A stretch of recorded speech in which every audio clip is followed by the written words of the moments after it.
Michael ANCRAM, or perhaps I should call you Lord Lothian, former chairman of the Conservative Party in the United Kingdom, former Minister of Northern Ireland. The obvious question is, what do you feel about the Euro crisis and about Britain's attitude towards the Euro crisis? Well, I think the trouble with the present Euro crisis is we've seen it coming a long way off. There were a number of us who, right at the beginning of the single currency, said one of the reasons we didn't want to join it was because it would only work if you had effectively an integrated economic system within Europe with a common fiscal policy and so on.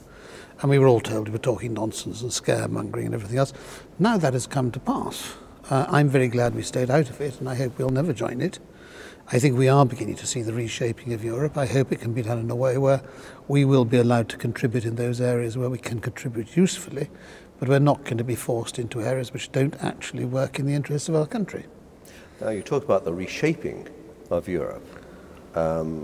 What sort of reshaping is that going to be when you've got the European Commission, the European Court of Justice and so on, taking the sort of role that European governments and parliaments have normally considered their sole responsibility? Is that something which would worry you if you were in the Eurozone, and does it in fact worry you actually being in Britain? Yes, I mean, it does worry me. I think one of the strange things about Europe, which has really come to the surface, if you like, over the last 3 months, is that democracy doesn't play a very big part in it. So when Greece gets into trouble, it's not Brussels, but within Greece itself, Brussels announces they're going to put in a prime minister who's not even elected. They do the same in Italy.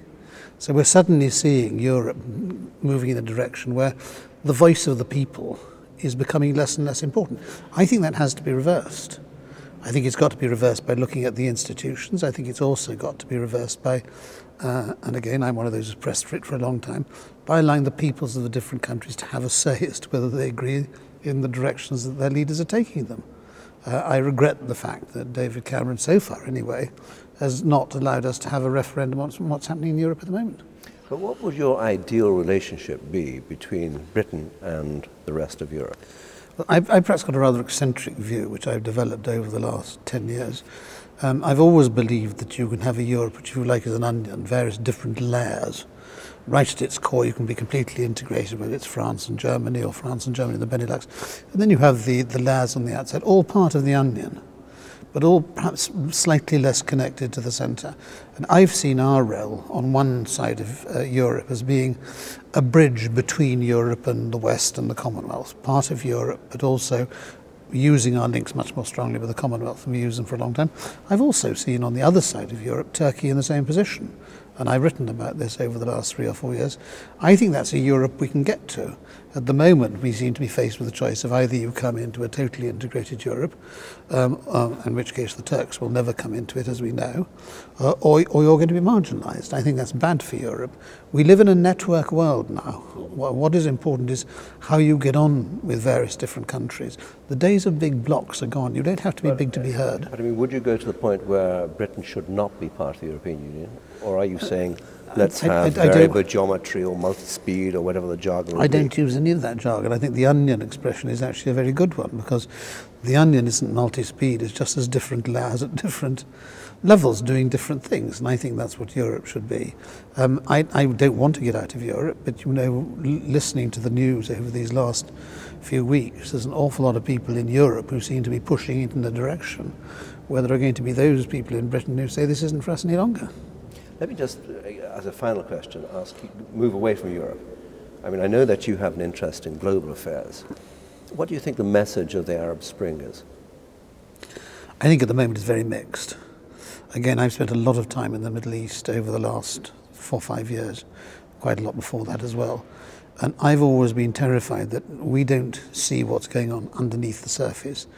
I think getting rid of the autocrats and the dictators is in principle a good thing, although a lot of them had been kept there by us because they kept other rather nasty things from happening. But I think this idea that suddenly all these people who come out into Tahrir Square and the other squares are going to lead to a new Arabian Peninsula is naive. There are the Salafist groups there, the Salafist militias, there are the rather less extreme Muslim brotherhoods and equivalent movements in other countries. These are the people who are going to slowly come to the surface, and it may not be a bad thing. It may be a different Arabia. But it's very, very dangerous for us to look at it and say, oh, this is wonderful, it's revolution, everything in the garden's going to be rosy. That's why I hated the word spring. I like the word awakening. I was in the conference just now, but I mean, just to follow up on that, the Palestinian issue. Does the Arab awakening make a resolution of the Israel-Palestine conflict more urgent, or can it be allowed to just sort of bubble along as it has throughout Barack Obama's term, despite his initial enthusiasm for solving it? I've always thought it was urgent. I'm not sure how you can say more urgent. I mean, I've seen it as the running sword that has caused a lot of other problems. There are two areas that I think really are relevant at the moment. One is, if you're going to make peace, you have to talk to all the elements of the Palestinian people. You've got to talk to Hezbollah in Syria as well, because they're all going to be part, Hamas and them and the others, of whatever is the settlement at the end. So excluding people. Is that a lesson you learned from Northern Ireland? Yes, absolutely. We learned it rather too late, but when we did learn it, we began to see how it worked. I mean, that was the one thing. The second thing to do with the Arab Spring is that the Palestinian people themselves are having something of an Arab Spring. The movements that we saw on the street saying to the various Palestinian factions, come together, stop warring within ourselves, let's have a common voice. That was part of the Arab Spring. I think that does put pressure on Israel. I hope so. Michael ANCRAM, thank you very much indeed. Or Lord Lothian, I should call you. Thank you. Whichever.